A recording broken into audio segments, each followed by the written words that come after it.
ស្រូវចាប់ដើមបាយកាយអោតមួយនេះលាក់ខែទៀតទុំក្រហមព្រាបនេះទៀត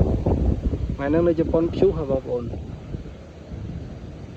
ព្យុះដល់ពេលហើយវារងតែខ្យល់រងតែទទួលរងខ្យល់តែវាអត់មានភ្លៀងទេខ្យល់ខ្លាំងតែមកក៏ឈោហើមមកវាឈោតាមខ្យល់គួយយកចាំតាមទៅមើលស្រូវវាល្អតែយកលោកវាហូរទឹករវាទឹកវាច្រើនពេកចឹង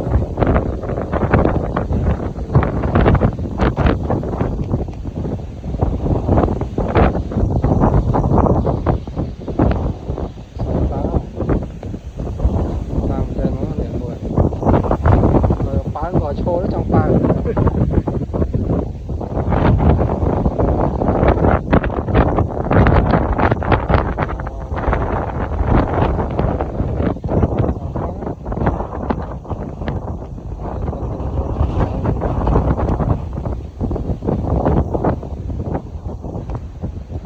ឡើងទៅស្រូវឯងស្រូវគេ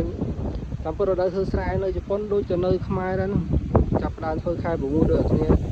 បើស្រូវគេធ្វើទៅ2ខែជាងឯង2ខែទៅ3ខែគេបានប្រមូលផលហើយគេស្ទូងអញ្ចឹងណាហើយស្រូវគេល្អមែនតើមកគុំមើលនេះមកគុំស្រូវគេស្រូវគេមកគុំអូផ្លែគុំគេមកផ្លែហ្នឹងអត់តដាក់គ្រាប់ស្មើមកមើលទៅដាក់គ្រាប់ស្មើវិញមិនបាយចិត្តបានស្រូតហើយ